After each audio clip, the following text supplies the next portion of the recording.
அனைவருக்கும் வணக்கம். சிம்மராசினியர்களுக்கு 18 வருடங்களுக்கு பிறகு தனது சுய நட்சத்திர சாரத்தில் சஞ்சரிக்க போகும் ராகுவா. சிம்மராசினியர்கள் பண மழையில் நனையக்கூடிய அளவிற்கு கோடீஸ்வர யோகம் ஏற்பட இருக்குதுங்க. அந்த வகையில சிம்மராசினியர்களுக்கு இத்தருணங்கள்ல என்ன மாதிரியான நன்மைகள் எல்லாம் ஏற்பட இருக்கு, கிரகநிலைகளில் ரீதியாக அமையிருக்கும் சாதகங்கள் என்ன, பாதகங்கள் என்ன, மேலும் என்ன மாதிரியான முன்னேற்றங்கள் எல்லாம் உங்களுடைய வாழ்வில் ஏற்பட இருக்கு, குறிப்பா இத்தருணங்கள்ல கிரகங்கள் சஞ்சார நிலைகள் என்ன, குறிப்பா ராகு மற்றும் கேதுவினுடைய நிலையின் காரணமாக என்ன மாதிரியான முன்னேற்றங்கள் எல்லாம் ஏற்பட இருக்கு என்பது குறித்தான முழுமையான பதிவு தான் இந்த வீடியோல நம்ம விரிவா பார்க்க போகிறோம். அதற்கு முன்னாடி ராகு மற்றும் கேதுவை பற்றி சற்று விரிவாக தெரிந்து கொள்வோம். அந்த வகையில் பாம்பின் உடலும் மனிதனின் தலையும் கொண்டது. ராகு பாம்பின் தலையும் மனித உடலும் கொண்டது. கேது ஸ்வர்பானு என்ற ஒரு அசுரனே ராகு கேதுவானார். இது எப்படி நடந்தது என்பதை அறிந்து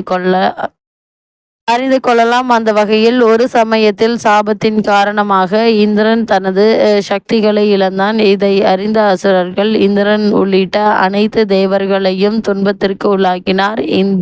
இந்திரன் சாபம் வழங்கிய துர்வாச முனிவரை சந்தித்து சாப விமோசனம் வேண்டி நிற்க, அவரோ நீ மகாவிஷ்ணுவை நினைத்து தவம் இயற்றி அவரிடம் உனது சாபத்தை பற்றி கூறி விமோசனம் என்றார். துர்வாச முனிவர் சொன்னது போலவே இந்திரன் மகாவிஷ்ணுவை நினைத்து தவம் இயற்றினார். மகாவிஷ்ணுவிடம் தங்களை அசுரர்களிடமிருந்து காத்தருளுமாறு வேண்டிக் கொண்டார். திருப்பார்கடலை கடைந்தால் அதிலிருந்து அமுதம் உண்டாகும் என்றும் அதை அருந்துபவர்களுக்கு மரணம் கிடையாது என்று அசுரர்களிடம் தெரியுங்கள். இதை கேட்கும் அவர்கள் உடனே இதற்கு சம்மதிப்பார்கள். அசுரர்களின் உதவியோடு பார்க்கடலை கடையும் பணியை துவங்குங்கள் என்றார். மகாவிஷ்ணு பார்க்கடலை எவ்வாறு கடைவது என்பதையும் இந்திரனுக்கும் தேவர்களுக்கும் தெரிவித்தார். இந்திரன் அசுரர்களை அழைத்து பார்க்கடலை கடையும் விஷயத்தை தெரிவித்தான். திருமால் குறிப்பிட்ட மந்தாரமலையை தேவர்களும் அசுரர்களும் சேர்ந்து தூக்கி பார்க்கடலில் நிறுத்தினார்கள். வாசுகி என்ற மிக பெரிய பாம்பை அழைத்து அதை அம்மலையை சுற்றி கயிறு போல சுற்றினார்கள். பார்க்கடலை கடைய தேவையான மத்தும் கயிறும் தயாராகிவிட்டது. திருமால் ஆணையிட பார்க்கடலை கடையும் பணி ஆரம்பமானது. மிகுந்த சிரமப்பட்டு தேவர்களுக்கு அசுரர்களும் பார்க்கடலை கடைந்தார்கள். அப்போது பார்க்கடலிலிருந்து காமதேனு என்ற பசு வெளியானது. தொடர்ந்து கற்பக விருட்சம் வெளியானது. பின்னர் உஜ்ரஸ்ரவஸ் என்ற அதிசய குதிரை வெளிப்பட்டது. இதனைத் தொடர்ந்து ஐராவதம் என்றொரு வெள்ளை யானை வெளிப்பட்டது. பின்னர் பாரிஜாத மரம் வெளியானது. இவற்றை தொடர்ந்து அப்சரஸ் என்ற பெயருடைய தெய்வ பெண்கள் வெளிப்பட்டனர். கடைசியாக தெய்வீக தன்மை கொண்ட தன்வந்திரி பகவான் கையில் அமுத கலசத்தை ஏந்தி வெளிப்பட்டார். இதனை கண்ட தேவர்களும் அசுரர்களும் மிகுந்த மகிழ்ச்சி அடைந்தார்கள். தன்வந்திரியை தொடர்ந்து மிகவும் பிரகாசத்துடன் திருமகள் லக்ஷ்மி தேவி வெளிப்பட்டால். லக்ஷ்மி தேவி திருமாலோடு காட்சியளித்தால். இந்த தெய்வீக காட்சியில் தங்களை மறந்து நின்று கொண்டிருந்தார்கள் தேவர்கள். இதுதான் தக்க சமயம் என உணர்ந்த அவர்கள் அமுதத்தை முழுமையாக கைப்பற்றும் முயற்சியில் இறங்கினார்கள். தன்வந்திரியின் கையிலிருந்த அமுத கலசத்தை பறித்து கொண்டு ஓட ஆரம்பித்தார்கள். அப்போதுதான் தாங்கள் செய்வது தவறு கவனக்குறைவாக நடந்து கொண்டது தேவர்களுக்கு புரிந்தது. மேலும் உடனே அவர்கள் மகாவிஷ்ணுவிடம் முறையிட்டு தங்களுக்கு உதவுமாறு கேட்டுக்கொண்டார்கள். உடனே திருமாலும் தேவர்களுக்கு உதவிட முடிவெடுத்து மோகினி அவதாரம் எடுத்தார். மோகினி உருவத்தோடு அவர்கள் அசுரர்கள் இருந்த இடத்தை சென்றார்கள். தன்வந்திரியிடமிருந்து தற்றி பறித்த அமுதத்தை பங்கிடுவதில் அவர்களுக்குள் பெரும் சண்டை ஏற்பட்டது. மோகினியை கண்ட அவர்கள் அவள் அழகில் மயங்கி அமுதத்தை மறந்தார்கள். ஒரு விஷயத்தை நீங்கள் உணர வேண்டும். இந்த அமுதத்தை எடுத்ததில் தேவர்களுக்கும் பங்கு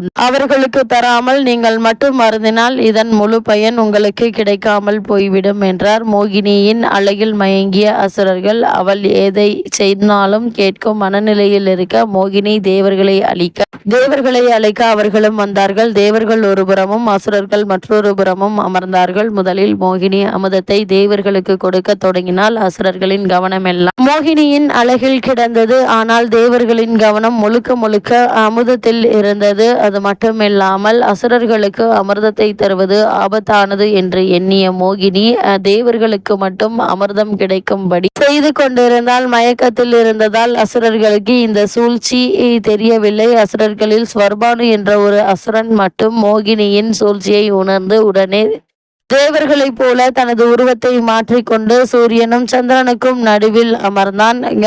அவனை கவனிக்காத மோகினி ஸ்வர்பானுவிற்கும் அமிர்தத்தை வழங்க அவனும் அதை உடனடியாக பருகிவிட்டான். இதை அறிந்து கொண்ட சூரியனும் சந்திரனும் ஸ்வர்பானு ஒரு அசுரன் என்பதை உடனே மகாவிஷ்ணு உருவத்தில் வைத்திருந்த அகப்பையை கொண்டு ஸ்வர்பானுவின் தலையை துண்டித்தார். உடல் வேறு தலை வேறாக பிரிந்தாலும் அமிர்தத்தை உண்ட காரணத்தினால் உயிர் பிரியாமல் இருந்தது. அது மட்டுமில்லாமல் அமிர்தத்தை உண்டதால் தலையும் அழியவில்லை, உடலும் அழியவில்லை. துண்டான தலைக்கு பாம்பின் உடலுக்கு பாம்பின் தலையும் உருவாகின்றன.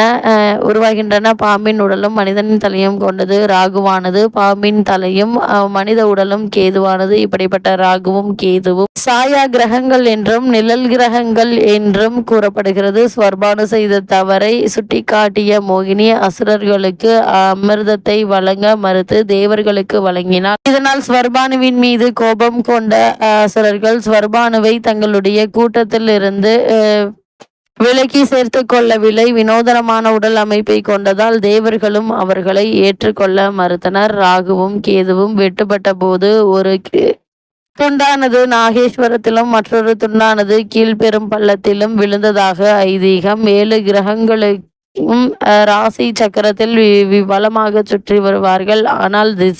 ஆனால் அவர்களுக்கு எதிர் திசையில் சுற்றி வருவதாக ஐதீகம். அது மட்டுமில்லாமல் நீங்கள் எதிர்பாராத அதிர்ஷ்டத்தை தருபவர் ராகு, ஆனால் அதற்கு நேர்மானாக எதுமீதும் ஆசைப்படாத குணத்தை தருபவர் கேது. ஆசைப்படும் குணத்தை ராகுவிற்கும் முற்றும் துறந்த முனிவரின் குணத்தை கேதுவிற்கும் கொடுத்து படைத்திருக்கிறார் இறைவன். ராகுவும் கேதுவும் நிழல் கிரகங்கள் என்று அழைக்கப்படுவதால் சர்ப்ப பிரீத்திகளை செய்தால் நிழல் போல நம்மை தொடரும் துன்பங்கள் விலகி செல்லும் என்பது ஐதீகம். அந்த வகையில் சிம்மராசினியர்களுக்கு ராகு மற்றும் கேதுவினுடைய சுய நட்சத்திர சாரத்தில் சஞ்சரிப்பதால் மேலும் என்ன மாதிரியான நன்மைகள் எல்லாம் உங்களுடைய வாழ்வில் ஏற்பட இருக்கு என்று பார்க்கும்போது, சதய நட்சத்திர காலில் தனது சுய நட்சத்திர சாரத்தில் ராகு பகவான் சஞ்சரிக்கும் போது விடிந்தது முன் இரவு வரை வியர்வை சிந்தி நீங்கள் உழைக்க வேண்டிய ஒரு நிலை இருக்குதுங்க. அதே போல குடும்ப சூழ்நிலை உருவாகும். குடும்ப சூழ்நிலையில் நல்ல ஒரு முன்னேற்றத்தை எதிர்பார்க்கலாங்க. இழந்தவற்றை பெற முடியாது என்று